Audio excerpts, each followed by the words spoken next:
सरदार पर बहुत से मजाक तो बनते ही हैं, लेकिन सबसे ज़्यादा फेमस मजाक है कि सरदार के 12 बज गए। चाहे वो कोई मूवी हो या कोई कॉमेडी शो, जिसमें लोग बोलते हैं कि सरदार 12 बजे पागल हो जाते हैं और पागलों जैसी हरकतें करने लगते हैं। और अगर कोई सरदार बेवकूफ़ी वाली हरकत करता है तो हम बोलते हैं कि इसके तो 12 बज गए। लेकिन अगर आप इस मजाक के पीछे की कहानी को जानेंगे तो फिर कभी आप सरदारों का मजाक नहीं उड़ाएंगे। दोस्तों, 17वीं सेंचुरी में जब मुगल हिंदुस्तान पर राज कर रहे थे, तब हिंदुओं पर मुगलों का आतंक बढ़ता ही जा रहा था। वह हिंदुओं को इस्लाम में कन्वर्ट करने के लिए बहुत फोर्स कर रहे थे, और जो ऐसा करने से मना करता उसे मौत के घाट उतार दिया जाता। उस वक्त सिखों के 9वें गुरु श्री गुरु तेग बहादुर जी कश्मीरी पंडितों की विनती करने पर इस क्रूरता से लड़ने के लिए आगे आए। गुरुजी ने मुगल बादशाह औरंगजेब को चुनौती दी कि अगर वो उनको अपना धर्म छोड़कर इस्लाम को अपनाने के लिए मजबूर कर देता है तो सारे हिंदू बिना किसी विरोध के इस्लाम को अपना लेंगे। लेकिन अगर वो ऐसा नहीं कर सका तो उसके अत्याचार बंद करना होगा।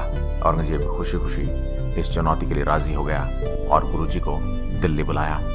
गुरु तेग बहादुर जी को 5 दिनों तक टॉर्चर किया गया। गुरुजी के सामने उनके साथी भाई मतीदास को 2 हिस्सों में आरे से काट दिया गया।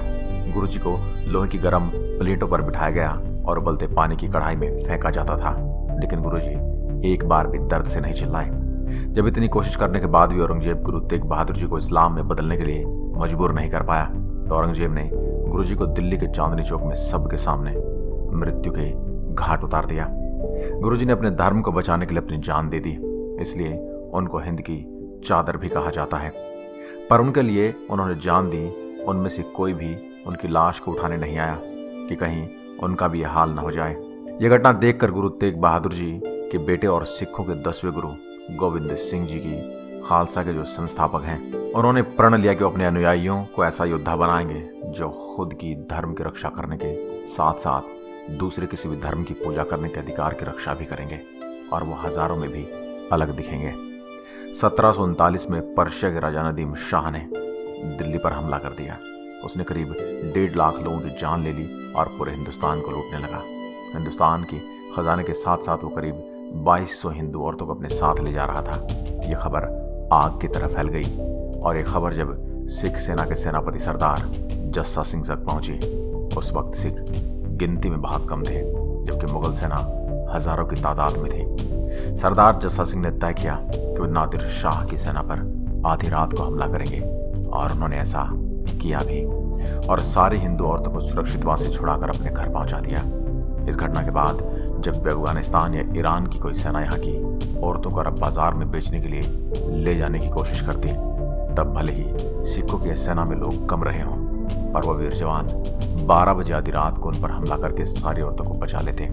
जब कभी भी ऐसी घटना होती तो लोग सिखों की सेना से मदद के लिए बुलाते और सिख 12 बजे आधी रात को लुटेरों पर हमला कर देते।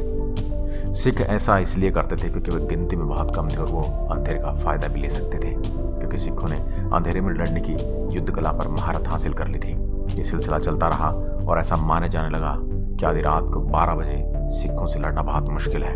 लेकिन गुजरते वक्त के साथ उनके साहस को सराहने के बजाय लोगों ने इस किस्से को 12 बजे वाले सरदार का मजाक बना दिया और कहने लगे कि सरदार 12 बजे पागल हो जाते हैं, मगर वो पागल किस लिए हो जाते हैं यह कोई नहीं बताता।